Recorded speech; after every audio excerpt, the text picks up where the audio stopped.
Olá, bom dia, meu nome é Marcela Cristina e hoje vim bater mais um papo com vocês sobre direito previdenciário. E o assunto de hoje não poderia ser outro: Ângela Diniz e Doca Street.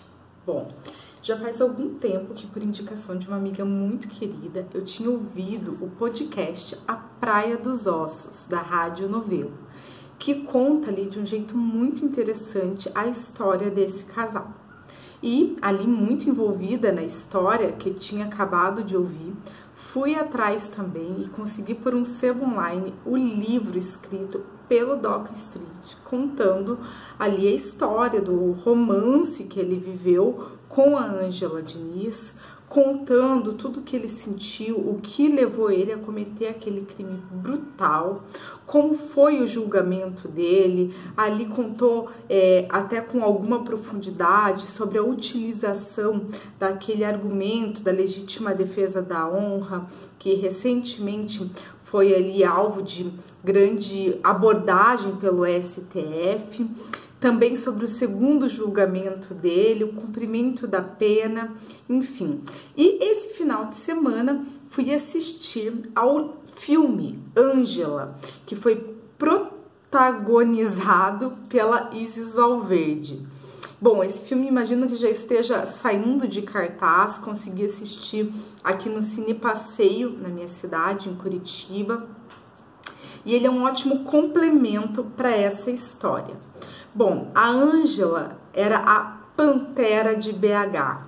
Era uma mulher muito bonita, muito rica, de uma família muito poderosa, e era ali um alvo de olhares de toda a sociedade de Minas, do Rio de Janeiro, São Paulo. Ela circulava muito bem, era casada e tinha uma vida muito festiva. Atraiu ali os olhos do Doca Street e ele se apaixonou perdidamente por ela, começou a se relacionar com ela, mesmo casado, com filhos, etc. Começou a se relacionar com ela, os dois se envolveram muito, ele abandonou a família e filhos, ela também deixou um casamento para trás, os dois foram viver juntos. E ali, já na complexidade daquele relacionamento mais intenso, que tinha muita festa, muita droga, muita bagunça, ele teve uma crise de ciúmes e matou ela com 3 tiros. Bom, todo esse comportamento da Ângela de ser muito festiva, de uso de drogas, abuso de drogas, de álcool, já era alvo dos tribunais quando da separação dela do primeiro casamento. Ela perdeu a guarda dos filhos e foi vítima ali de diversas formas desse julgamento muito moral, que a colocavam como incapaz de presidir ali uma família, de ser a esposa de uma família, de ser a mãe, de cuidar dos seus filhos. E também por esse comportamento, ela foi assassinada pelo seu companheiro. Bom, esse argumento da legítima defesa da honra teve ali um grande impacto na primeira fase do julgamento dela, mas na segunda fase do julgamento isso não prevaleceu. Ele foi condenado a cumprir um regime de 15 anos em regime fechado, cumpriu a sua pena e faleceu recentemente, agora em 2020. E o que isso tem a ver com direito previdenciário, Marcela? Bom, a gente acha ali um jeito disso ter a ver com direito previdenciário, porque queria contar essa história para vocês, recomendar esse podcast da Praia dos Ossos, o livro Mea Culpa, do Doca Street, e também o filme Ângela, que em breve estará aí em alguma dessas plataformas de filmes online. E o que isso tem a ver com direito previdenciário?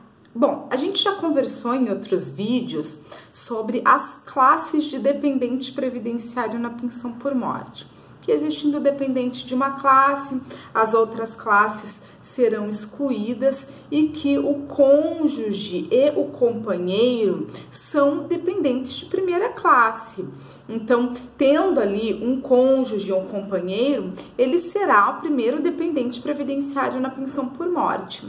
Mas por uma alteração legislativa de 2019, bem recente, portanto, esse artigo 16 da Lei de Benefícios trouxe uma exceção, que eu vou ler aqui para vocês, que será excluído definitivamente da condição de dependente quem tiver sido condenado criminalmente por sentença com trânsito em julgado, uma sentença definitiva, portanto, como autor, coautor ou partícipe de homicídio doloso ou tentativa desse crime cometido contra a pessoa do segurado, ressalvados os absolutamente incapazes ou os inimputáveis.